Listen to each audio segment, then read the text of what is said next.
India ഒരു വലിയ ജനാധിപത്യ അത്ഭുതമാണ്. ലോകത്തിലെ ഏറ്റവും വലിയ ജനാധിപത്യത്തിൻ്റെ അത്ഭുതം എന്ന് പറയുന്നത് ഇന്ത്യയും ഇന്ത്യൻ രാഷ്ട്രീയവുമാണ്.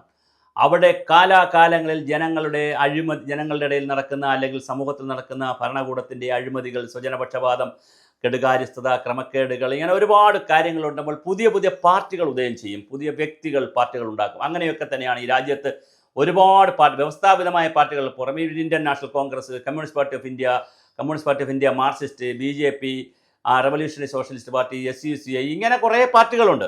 ഫോർവേഡ് ബ്ലോക്ക്, ആ പാർട്ടികളൊക്കെ അവരല്ലാതെ ഉണ്ടാക്കിയതാണ്. ബാക്കി പാർട്ടികൾ, ഒരുപാട് പാർട്ടികൾ ഉണ്ടായിട്ടുള്ളത് വ്യക്തി അധിഷ്ഠിതമാണ്. തമിഴ്നാട്ടിൽ സ്റ്റാലിൻ, പിന്നെ അതുപോലെ തന്നെ കരുണാനിധി ഉണ്ടാക്കിയ DMK, പിന്നെ അത് സ്റ്റാലിൻ കൊണ്ട് നടക്കുന്നു. ഉദയനിധി സ്റ്റാലിനൊക്കെ അത് കൊണ്ട് നടക്കുന്നു. രജനീകാന്തിൻ്റെ പാർട്ടി വന്നു, കമലഹാസൻ്റെ പാർട്ടി വന്നു, വിജയുടെ പാർട്ടി വരുന്നു. അങ്ങോട്ട് പോയി കഴിഞ്ഞാൽ ആസാമിൽ പ്രഫുല്ലകുമാർ മൊഹന്ത എന്ന് പറയുന്ന 25 വയസ്സുള്ള ചെറുപ്പക്കാരൻ മനോഹരമായൊരു പാർട്ടി ഉണ്ടാക്കി, ആസാം ഗണ പരിഷത്ത് ഉണ്ടാക്കി, മുഖ്യമന്ത്രിയായി വളരെ പെട്ടെന്ന് വളർന്നു വന്നു.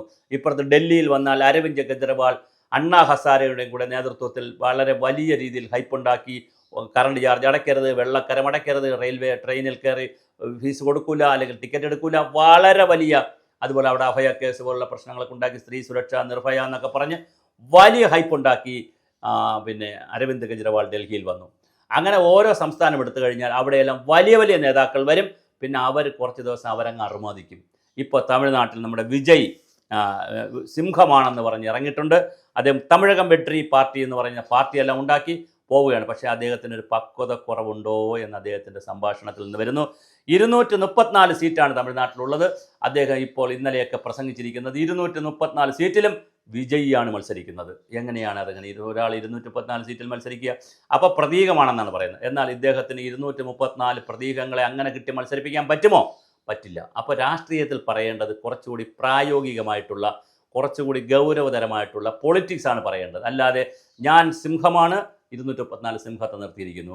ആളുകൾ എന്തെന്ന് പറഞ്ഞാൽ ചിലപ്പോൾ പുലിയെ ഇറക്കും, ചിലപ്പോൾ മാൻപേടെ ഇറക്കും, മാൻപേടെ ഡാൻസ് ചെയ്തിട്ട് കൊണ്ട് ചിലപ്പോൾ സിംഹത്തിനെ കാട്ടിക്കൊണ്ട് വിടും. അതുപോലെ ആരെങ്കിലും ഇറക്കിയിട്ട് ഈ സിംഹത്തെ കൊല്ലും. അതാണ് സംഭവിച്ചിരിക്കുന്നത്. അപ്പോൾ രാഷ്ട്രീയത്തിൽ സിംഹവും പുലിയും ഒന്നുമല്ല വേണ്ടത്, വ്യക്തമായ നയവും പരിപാടികളും കാഴ്ചപ്പാടുകളും മാനിഫെസ്റ്റോകളും ഒക്കെയാണ്. അങ്ങനെ ഒരു കാഴ്ചപ്പാടും നയവും പരിപാടിയും വിജയിൻ്റെ കയ്യിൽ കാണുന്നില്ല. സൂപ്പർ സ്റ്റാറാണ്, രാഷ്ട്രീയത്തിലിറങ്ങി കുറേ പണം കയ്യിലുണ്ട്. അത് തീരുമ്പോൾ ആളുകൾ അതുപോലെ അങ്ങ് പോകും. ഞാൻ പറഞ്ഞല്ലോ, DMK തുടങ്ങുമ്പോൾ DMK മാത്രം, പിന്നെ അത് കഴിഞ്ഞ് അണ്ണാ DMK ഉണ്ടായി, പിന്നെ അത് കഴിഞ്ഞ് അണ്ണാ DMK തന്നെ പല ഗ്രൂപ്പുകളുണ്ടായി, DMK പല ഗ്രൂപ്പുകളായി. പിന്നെ അതുപോലെ തന്നെ പല സിനിമാ നടന്മാരുടെ പേരിൽ പല പാർട്ടികൾ തമിഴ്നാട്ടിലുണ്ടായി.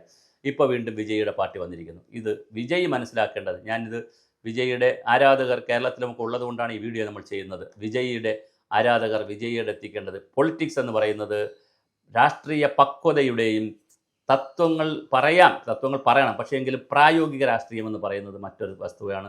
അതൊരുപാട് നിലപാടുകളുടെയും പുതിയ തത്വസംഹിതകളുടെയും പുതിയ കാഴ്ചപ്പാടുകളുടെയും പുതിയ നയപരിപാടികളുടെയും ഒക്കെ ഭാഗമായിട്ട് വരേണ്ടതാണ്. അതിങ്ങനെ കേവലം ബഹളമുണ്ടാക്കി, കുറച്ചൊരു ഹൈപ്പുണ്ടാക്കി, തൻ്റെ മുന്നിൽ വരുന്ന കുറേ ആരാധകരുടെ ജയ് വിളികൾ കേട്ട്, കുറേ ഗോഹ്വ വിളികൾ കേട്ട് കഴിഞ്ഞാൽ താൻ എല്ലാമാണ്, ഇതാ മുഖ്യമന്ത്രിയാകുന്നു 2026 എന്ന് പറഞ്ഞോടിയാൽ വിജയ് പരാജയപ്പെട്ടു പോകും. കൂടെയുള്ളവരും നിരാശരാകേണ്ടി വരും.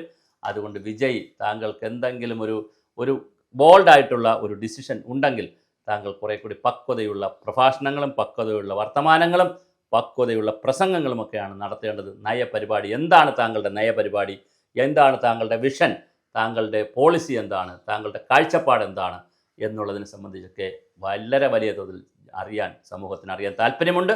അതുകൊണ്ട് തന്നെ വിജയിയുടെ പാർട്ടിക്ക് എല്ലാ വിജയാശംസകളും നേരുന്നു. കാരണം പുതിയ പാർട്ടി എന്നുള്ള നിലയിൽ എന്തെങ്കിലും മാറ്റവും വിപ്ലവം ഉണ്ടാക്കട്ടെ. പക്ഷേ താങ്കളുടെ ഈ പ്രഭാഷണവും പ്രസംഗമൊക്കെ കേട്ട് കഴിയുമ്പോൾ ഒരുതരം വട്ടുപിടിച്ചതുപോലെ മുമ്പ് നിൽക്കുന്ന ആളുകളെ നോക്കി കയ്യടി കിട്ടാൻ വേണ്ടി പറയുന്ന കേവല ചായക്കോപ്പയിലെ കൊടുങ്കാറ്റ് പോലുള്ള വർത്തമാനമായി തോന്നുന്നു. അത് പാടില്ല.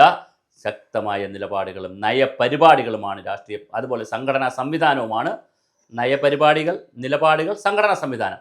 ഇതാണ് ഒരു പാർട്ടിയെ മുന്നോട്ട് കൊണ്ടുപോകുന്നത്. അത് മൂന്നും ഉണ്ടാക്കുമെന്ന് നമുക്ക് പ്രതീക്ഷിക്കാം.